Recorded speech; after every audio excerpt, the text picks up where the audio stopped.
Hello and welcome. Today we're going to do something a little different. Instead of just laying out facts and figures, we're going to share a story. It's a story about a companion, one who arrives so quietly it feels like you were always meant to meet. It starts almost like a dream. One minute you're just moving through life, and the next, there's this soft hush. The world feels a little closer. There's a new presence, steady and warm. And you realize, with this kind of pleasant surprise, that you've arrived somewhere you didn't even know you were headed. And the companion at the very heart of our story today? It's the Labrador Retriever, a dog so familiar, so woven into the fabric of our lives, that it almost feels less like a breed we need to study and more like a good friend we're just about to get to know a whole lot better. But to really understand this friend, we have to go back, way back, to a place with rugged coastlines and truly icy seas. Because this story doesn't begin in a warm, cozy home. No, it begins in the challenging, frigid waters off of Newfoundland. This is really where the legend starts. It's a story all about survival, about partnership, and about a journey across the great Atlantic that would change, well, everything for this incredible breed. So, how did we get from there to here? Well, check out this journey. Back in the 1830s, their ancestors, these hardy St. John's water dogs, made the trip across the ocean. They were brought to Britain by nobles who saw something special in them. By 1870, they finally had a name we recognize, the Labrador Retriever. Then, thanks to the hard work of a few aristocratic families in the 1880s, the breed we know and love today really started to take shape. Getting officially recognized by the kennel clubs in the UK and then America, well, that was just making it official. What a trip, right? From a Canadian fishing dog to a global companion. So what is it about this companion that has captured so many hearts? I mean, what are the makings of this friend? Let's take a closer look at the details that really define them. Okay, these details are just so distinct. Their coat. It's not just fur. It's this incredible, double-layered, water-resistant shield. It's short, dense, even a little oily to the touch, and it was all designed to keep them warm in freezing water. And that tail? You know the one, the famous otter tail? It's thick and powerful, and it literally acts like a rudder in the water. They come in those three classic colors, black, chocolate, and that beautiful yellow that can be anything from a pale cream to a rich fox red. But really, it all comes down to their temperament. That friendly, energetic, playful soul is what truly makes them who they are. And what's fascinating is how, even within one family, different paths can emerge. Over time, breeding for different things created two pretty distinct lines.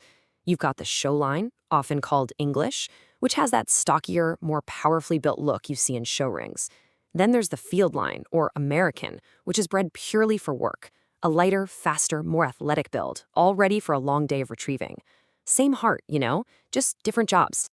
And speaking of jobs, that capacity for work, that deep-seated need for a purpose, is one of their most incredible treats. This isn't just a pet. For so many people, this dog is a partner, a helper, even a lifesaver. I mean, just look at this list. It's really a testament to their intelligence and their profound desire to connect with and help us humans. They guide the blind, they rescue the lost, they comfort the grieving, and they protect our soldiers and officers. From sniffing out bombs to just providing a shoulder to cry on, every single one of these roles isn't just a job, it's a form of pure devotion. And to make this really hit home, let's talk about just one dog, Endel. He was a service dog in Britain, and they called him the most decorated dog in the world. This dog learned to put his human, who used a wheelchair, into the recovery position, cover him with a blanket, and even call for help on an emergency phone. And yes, he was the first dog ever known to operate an ATM card. It's an almost unbelievable level of intelligence and partnership. Truly amazing. But their purpose isn't always found on some dramatic search and rescue mission. For most of us, it's quieter. It's much more intimate.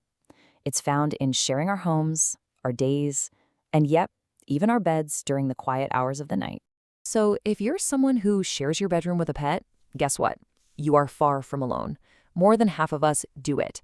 It's become this common, really cherished part of modern companionship, and it's proof of the deep, deep bond we feel.